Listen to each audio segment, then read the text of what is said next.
Hello friends, जैसा कि मैंने आपको बताया था कि हॉल टिकट रिलीज़ किया जा चुका है और उसके ऊपर एक सेपरेट और कंप्लीट वीडियो मैं आपके लिए जल्द ही बनाऊंगा।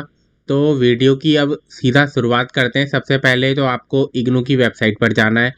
जो स्टूडेंट है जो कि मेरी पिछली वीडियो के डिस्क्रिप्शन बॉक्स से लिंक को नहीं खोज पा रहे हैं, उनके लिए दूसरा तरीका है, इग्नू की वेबसाइट पर आ जाइए। वहाँ पर से जो न्यू दिख रहा है, अनाउंसमेंट सेक्शन जो आपको दिख रहा है यहाँ पर, उस पर आपको क्लिक कर लेना है।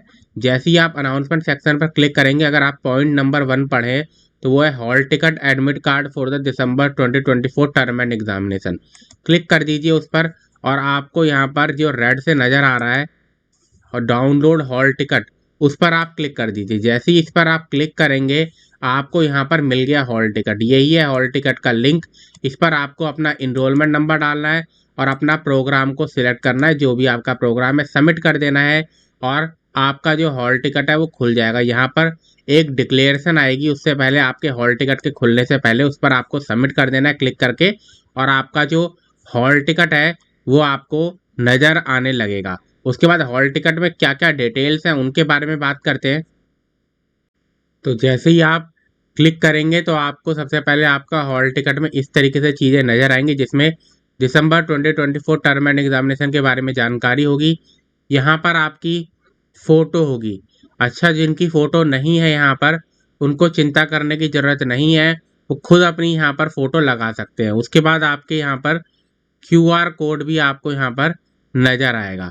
उसके बाद आपको क्या चेक करना है, अपना इनरोलमेंट नंबर आपका सही है या नहीं, आपका प्रोग्राम कोड सही है या नहीं, आपका प्रोग्राम का नेम सही है या नहीं, आपका नाम, नेम ऑफ द स्टूडेंट सही है या फिर नहीं।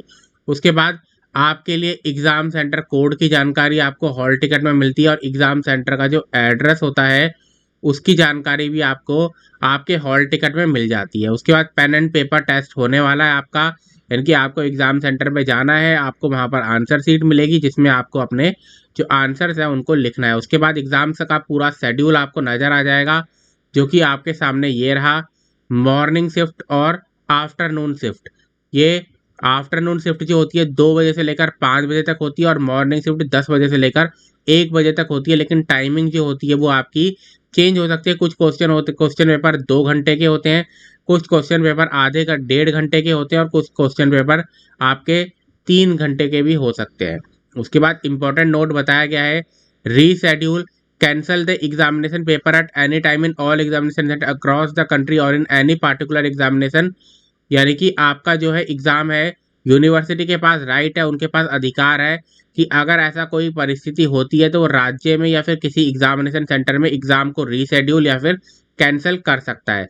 उसके बाद reschedule cancel shift the date of examination, यानी कि अगर कोई ऐसी परिस्थिति पैदा होती है, कोई सर्कमस्टांसेस इस तरीके के होते हैं कि आपके लिए एग्ज़ाम कंडक्ट करवाना उनके लिए पॉसिबल नहीं है, तो आपका जो एग्जामिनेशन सेंटर है उसको रीशेड्यूल, कैंसिल या शिफ्ट कुछ भी करवाया जा सकता है। उसके बाद university will try to accommodate the students in the examination centre opted by them, however in the case of sitting capacity at the centre has exhausted the student will be allotted the nearest alternate exam centre. यानी कि अगर पूरी कोशिश की जाएगी कि student को वही एग्जामिनेशन सेंटर दिया जाए जो उसने मांगा है, लेकिन अगर ऐसा है कि वहाँ पर जितने भी स्टूडेंट को फिल करने की कैपेसिटी थी वो ख़त्म हो गई है, तो उनको उसके आसपास का जो एग्जामिनेशन सेंटर है वो दे दिया जाएगा। अगर हम आगे यहाँ पर बात करें, उसके बाद इंपॉर्टेंट इंस्ट्रक्शंस आपके लिए पढ़ने काफ़ी ज़रूरी हैं। सबसे पहले, the examinees should carefully write their enrolment number. बहुत ज़रूरी है कि आपका जो 10 डिजिट का इनरोलमेंट नंबर है उसको आप सही तरीके से लिखें।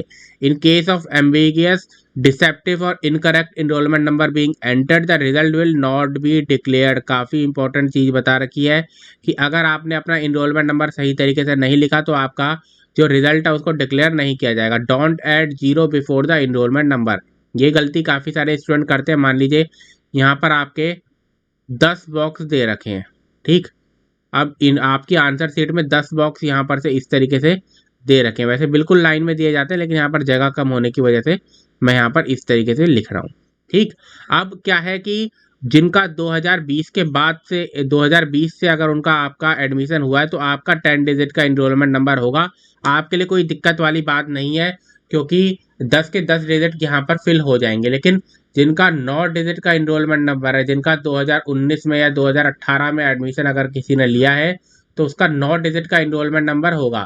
तो ऐसे स्टूडेंट के लिए डिजिट 10 है, मतलब डब्बे 10 हैं और इनरोलमेंट नंबर 9 का है, तो उसको यहीं पर से ही शुरू कर देना है। इनरोलमेंट नंबर जो भी उसका 1 2 3 4 5 6 7 8 और 9, उसको इसमें कुछ भी लिखने की जरूरत जो है वो यहाँ पर नहीं है। यहाँ पर इस तरीके से ही लिखा गया है कि enrolment number 9 digit instead of 10 digit, then X cross should be marked in the last bracket.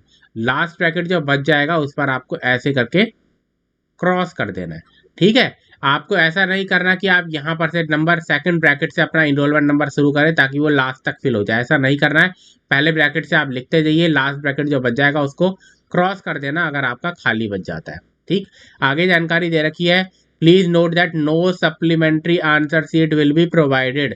कोई भी सप्लीमेंट्री आंसर सीट आपको प्रोवाइड नहीं कर पाई जाएगी। जो पहली बार में आंसर सीट आपको मिलेगी उसके अंदर ही आपको कंप्लीट अपना जो आंसर पेपर है वो लिखना होगा। Therefore, candidates should write in each line and not leave the blank page. If any page is accidentally left blank, write PTO on it. अगर इस तरीके से आप जो आपका आंसर सीट होगा उसको वेस्ट ना करें और उसका पूरा इस्तेमाल करें। वैसे नॉर्मली 32 पेजेस होते हैं उसके अंदर, जो कि काफ़ी हो जाते हैं। अगर आपका 100 नंबर का भी एग्ज़ाम है तो 32 पेजेस में आपका जो आंसर सीट है वो कंप्लीट हो जाती है। Please sign on the attendance sheet during the examination.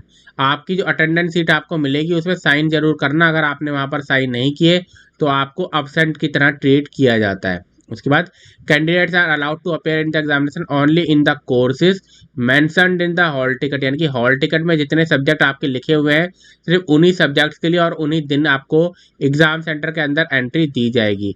Before submitting the answer sheet to the invigilator, the candidate should check in that his signature, invigilator's signature, and the examination center stamp is affixed to the designated place. यानी कि आपको answer sheet आप submit करने से पहले देख लीजिए कि आपने साइन कर दिए, आपके इन्विजिलेटर ने साइन कर दिए और आपके एग्जामिनेशन सेंटर की स्टैंप लगी हुई है या फिर नहीं। Examination should note that they shall not be allowed to appear at any other exam centre except the venue mentioned. यानी कि जो आपका एग्जामिनीज हैं उनको ये साफ साफ जानकारी दी जा रही है कि आपका एग्ज़ाम आपके एग्ज़ाम सेंटर के अंदर ही होगा और कहीं जगह पर आपका कंडक्ट नहीं करवाया जाएगा। Examination with benchmark disability seeking permission for writer compensatory time, उनको पहले से ही इसके बारे में जानकारी जो है वो देनी होगी। वो अपने रिस्पेक्टिव रीजनल सेंटर में इसके बारे में जानकारी जो है परमिशन ले सकते हैं अगर किसी को एक स्पेशल राइटर की ज़रूरत है। अगर हम आगे बात करें यहाँ पर तो आगे भी इंस्ट्रक्शंस आपके लिए दिए गए हैं जो कि आप यहाँ पर देख सकते हैं कि आपका परीक्षा के दौरान परीक्षार्थियों के पास इग्नू द्वारा जारी वैध प्रमाण पत्र होना चाहिए, यानी कि वैलिड आइडेंटिटी कार्ड आपके पास होना चाहिए जो कि बहुत ज़रूरी है, इग्नू का आईडी कार्ड। उसके अलावा आप शो कर सकते हैं वैलिड फोटो आइडेंटिटी प्रूफ, जैसे कि गवर्नमेंट इंस्टीट्यूशन ने जो दिया गया हो, जैसे आधार कार्ड हो गया, ठीक, या फिर आपका फ़ोटो आईडी कार्ड हो गया, इलेक्शन कार्ड हो गया, आपका ड्राइविंग लाइसेंस हो गया, ठीक। तो ये चीज़ें भी आपके पास, आप इनको ऐसा वैलिड फ़ोटो आइडेंटिटी प्रूफ दिखा सकते हैं। वैसे मैंने आपको बताया है कि एग्ज़ाम सेंटर के अंदर एंट्री के लिए आपको 2 चीज़ें मस्ट आपके पास होनी चाहिए, एक आपका इग्नू का आईडी कार्ड और दूसरा आपका हॉल टिकट। उसके बाद mobile phones are strictly prohibited under the examination hall. Examination hall के अंदर मोबाइल फ़ोन नहीं लेकर जाने दिया जाएगा। उसके बाद कैलकुलेटर अलाउड नहीं किए जाएंगे जब तक कि उनको क्वेश्चन पेपर में परमिट ना किया जाए, यानी कि अगर क्वेश्चन पेपर में लिखा हुआ है कि कैलकुलेटर अलाउड है तभी आपके कैलकुलेटर्स को अंदर लेकर जाने दिया जाएगा। उसके बाद है the examinee are required to write answer to the questions in the language in which the programme is offered, यानी कि आपका जो प्रोग्राम है वो जिस भाषा में जिस लैंग्वेज में ऑफर किया गया, हिंदी इंग्लिश में, तो आप उसी तरीके से उन्हीं भाषाओं में उनका जो क्वेश्चन पेपर का आंसर था वो लिख सकते हैं। वैसे इसमें सिंपल चीज़ है, आप अपना क्वेश्चन पेपर देखना, जो क्वेश्चन पेपर आपका होगा वो जितनी भाषाओं में आपका लिखा हुआ है उतनी भाषाओं में आप उसका आंसर भी लिख सकते हैं, ठीक है।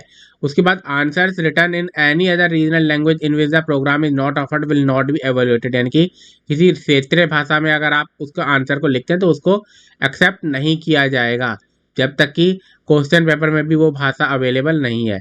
Learner appear in the term end examination June 2024 onwards are permitted to write their script in Bengali language, यानी कि अगर आप CRD, PG, DRD और MARD के स्टूडेंट हैं तो आप बंगाली लैंग्वेज में लिख सकते हैं।